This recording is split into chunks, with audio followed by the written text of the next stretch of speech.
How's it going, YouTube? I know it's been a minute, but anyways, I wanted to go ahead and make a different type of video for you guys now that I finally got my mic set back up, and I was really feeling motivated about doing this. Just from a couple of other people who I saw that were kind of doing stuff along the same things, and I wanted to basically create this video to kind of bridge the gap between my fans over at Johnson Collects and my fans on my music page, Johnson is Lovely. Anyways, I wanted to go ahead and talk to you guys about my music collection. And I primarily collect CDs. I know that the trendy thing for young adults to do right now is vinyl, but I have a few personal preferences to why I still prefer CDs in terms of getting a physical album format. But anyways, I have basically what's my entire collection stacked right here.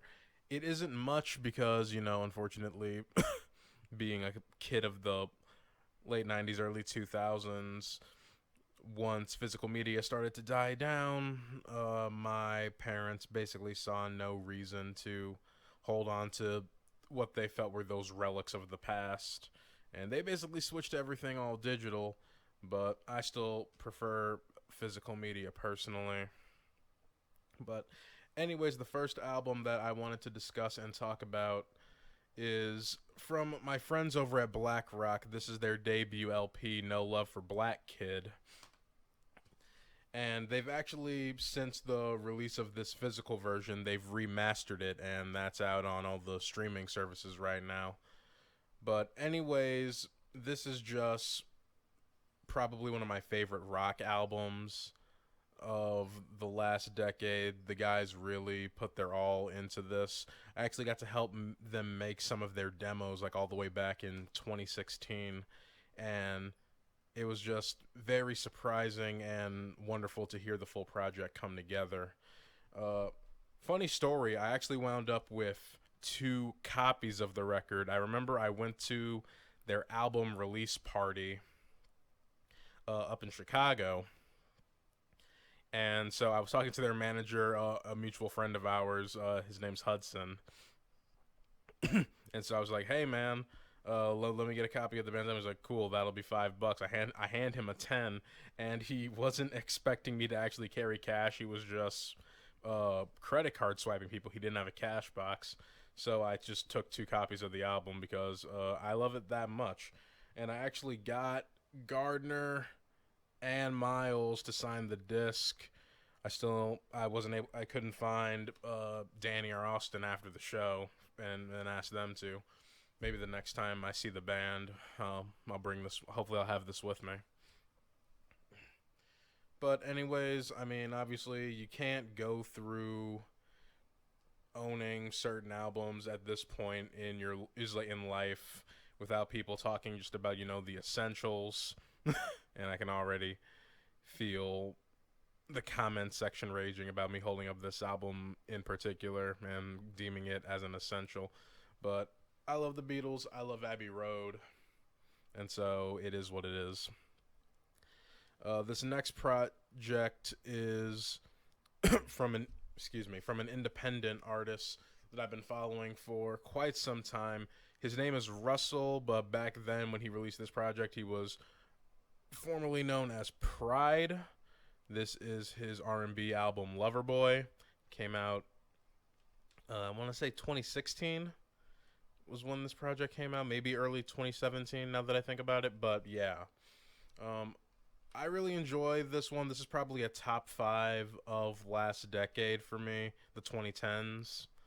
And just listening and watching Russ's evolution, just from his mixtape era all the way up to his R&B transition and his pop transition. And the guy just is really talented, and he just has a great range. But moving on to the next album, obviously I have Speakerboxxx, The Love Below from Outkast. Probably my favorite rap album of all time. There isn't a lot that I can say about Outkast except the fact that I need to go ahead and collect the rest of their discography. I also have the deluxe edition of Lady Gaga's first two albums, The Fame and the Fame Monster. Uh, it was a nice double disc collection, and it just has what I believe some of the best records of her entire catalog in those first two projects she did. So I really enjoy that. Uh, Up next on top, I also have Gary Clark Jr.'s one of his first EPs. This was actually a gift from a friend of mine back when we were in high school, so that was really neat. And also, I just grabbed these out of a bin that I had them sitting in because I took them with me to college, and then I brought them back home with me, so they're all disorganized. There's no particular real rhyme or reason. I'm just grabbing these as we go. But anyways, this is definitely gonna date me in terms of this my taste in music. But back in a while when this album first came out, I had gotten Hollywood Undead's latest record at the time, Notes from the Underground. Say what you will about the quality of their music.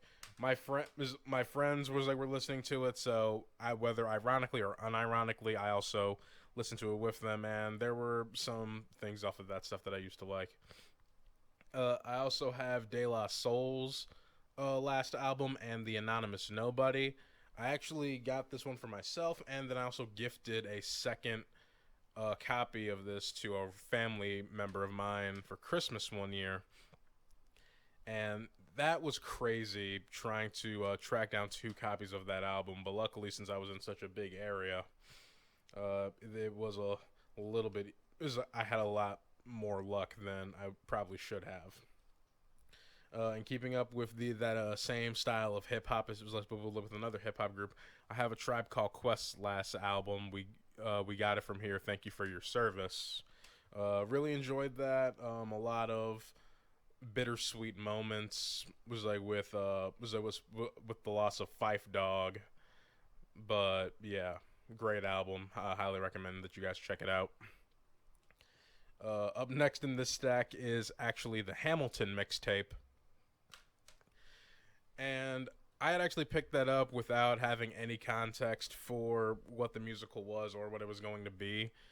I mean, you don't really, if you're a music fan and you couldn't really care less about Hamilton the show, I do highly recommend the mixtape because it just has names that you wouldn't pass up on a collaboration as like album like this. Black Thought, Sia, Usher. I was even geeked when I found out that Watsky was on this. And yeah. So, anyways, moving on, I also have Tyler the Creator's album Flower Boy. I still need to get Igor, the store that I originally ordered it from, had me on back order, and I've still been waiting for it. But hopefully I'll be able to get that soon.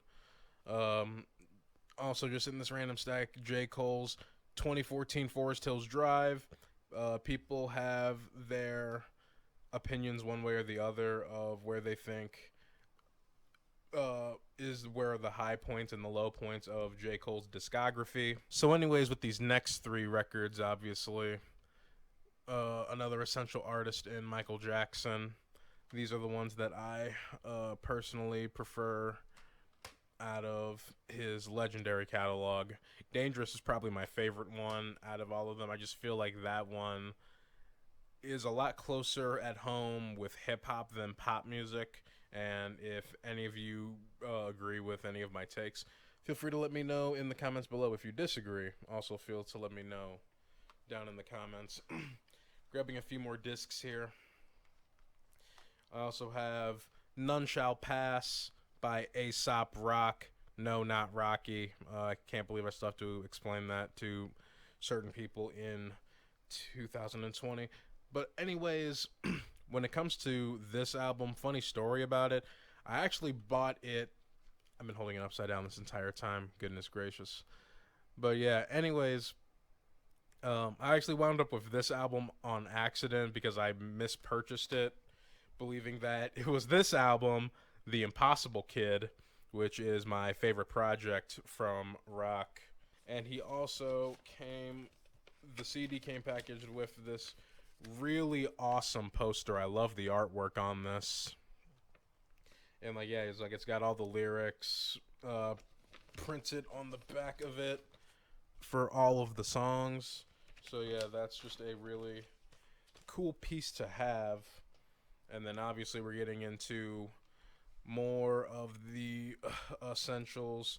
We have Kanye West, we have The College Dropout, and Late Registration. And I'm pretty much kind of sectioned all of my Kanye music off by different eras. Everybody loves this is like those first few records of his. I'm also partial to the midway point of his career with My Beautiful Dark Twisted Fantasy and 808s and Heartbreak. I don't know why I was brain farting on that so bad. I'm doing this all in one take. I'm doing my best, you guys. I've been really tired lately. But next up in my stack of albums here, I have 3 albums from the Gym Class Heroes. I'll talk about this one first. This is my favorite record of theirs, As Cruel as School Children, just in terms of what alternative hip hop does and what it was like to hear it in the mainstream for a little while. I really enjoyed that immensely. And then I have both Paper Cut Chronicles albums, and it wasn't until when I actually went back and bought this one a couple of years ago, the first album, where I realized how many actual callbacks there were on the sequel that I just didn't really notice originally at first. Let's talk about this one next. This is actually the album that I just most recently picked up like a week ago. We have Amy Winehouse, and it was like the Back to Black album. I thoroughly enjoy that project, and that's another one kind of in the same vein as Michael Jackson's Dangerous, where it sits just outside of the edge of what I deem to be hip hop, and because I mean there was a lot of inspiration that was taken from this album by a lot of rappers. It was like that people hold to a high caliber, especially one of the best to ever do it, Ghostface Killah.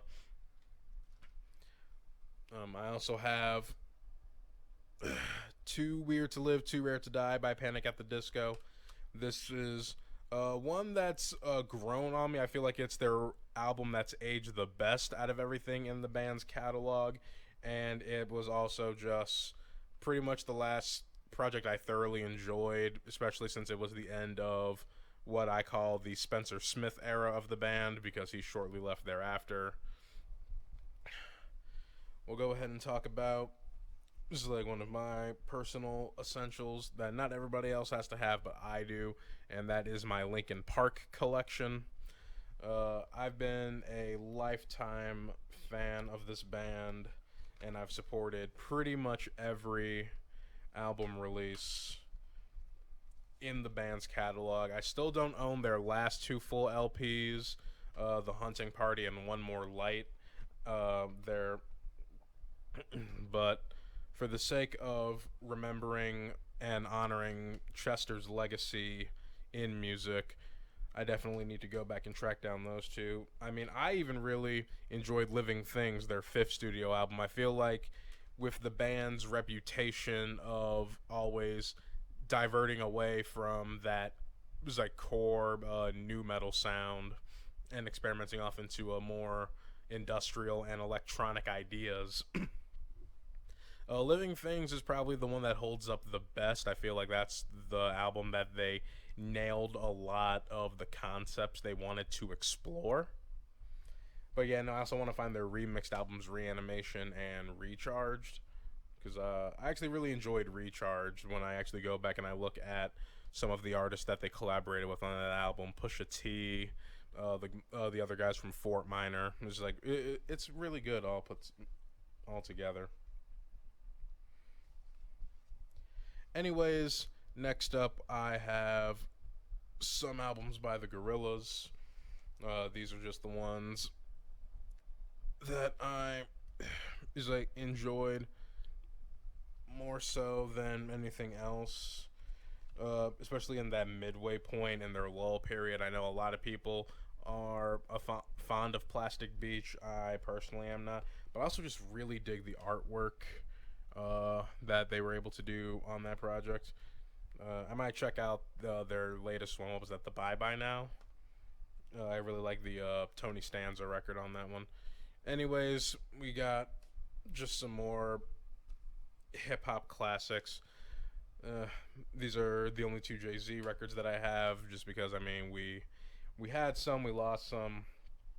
444 is definitely another really good project that came out in the later half of last decade that I would always recommend to somebody. Speaking of records that I'll always recommend, To Pimp a Butterfly by Kendrick Lamar, Awaken My Love by Childish Gambino, one of my favorite records of that year.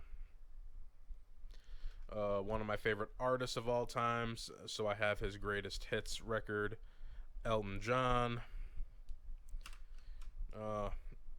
And say what you will about only owning like the hits like of an artist, it doesn't really make you any less of a fan if you don't like dive all fully knee deep into like all their albums. As you can see, I clearly love Linkin Park, but I don't love Elton John any less just because I have one album by him and 5 by that band.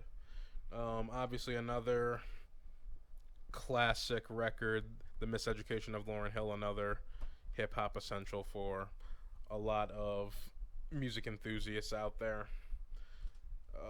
This is an EP by Chicago artist Vivian Garcia. I first got to hear her and actually work with her for a So Far Sounds video back in, I want to say, 2017. And it was a wonderful experience just being able to hear her live. I immediately followed her on the spot and bought that CD off of her. Fantastic record. I also got the Flowbots' last album, No Enemies. They had to crowdfund this one, but I always held the Flowbots in a high regard, so I gave the album a fair shot. Another greatest hits album, Eminem, Curtain Call, pretty much just has everything that I want to listen to from Eminem as an artist. I also have this Rob Zombie mixtape. I feel like this came with one of his films, like in a Blu-ray set. I just can't remember for the life of me where or which one. Speaking of other independently released records, I have Nate Wants to Battles, or Nathan Sharp's Sandcastle Kingdoms. Really good pop punk meets post-core type of record. I also have the Native Woods Empathy Apathy album. So shout outs to Ryman. He did a really good job on that. We were classmates together for a good little while. I have Very Necessary by Salt and Peppa, which is, one of my favorite rap albums of all time. I also have Solange's A Seat at the Table, in terms of probably a top 10 of the 2010s. This album has to make that consideration. And this last few stack of albums were actually given to me for free at a press event. And I've listened to some of them. I don't remember most of the music, actually, so I have to probably sit here and revisit these now that I've brought them up and talked about them. But yeah, this is Richard Bana with Heritage. A lot of these didn't really grab me as much as I had hoped they would. I also have a Juicebox record.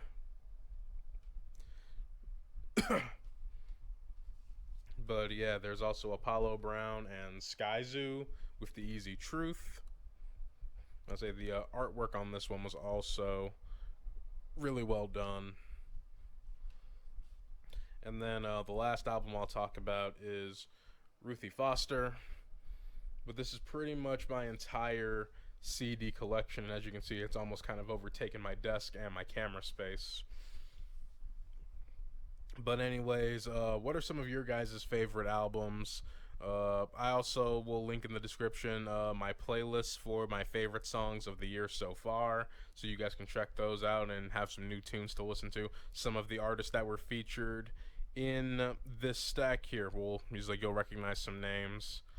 But once again, thank you guys for being patient with me and just letting me kind of experiment with what I want to do on the channel here. Like I said, this was more so an intent to kind of just like bridge that gap a bit, because I am a collector of many things, music also being one of them. And as big of a music nerd I am, I don't really express that much when I'm doing music-based stuff. So it's this is just a nicer, newer way of kind of doing behind the scenes, if you will. But anyways, please give this video a like, give it a share, leave a comment, and thank you guys so much, and I'll see you again soon. Take care.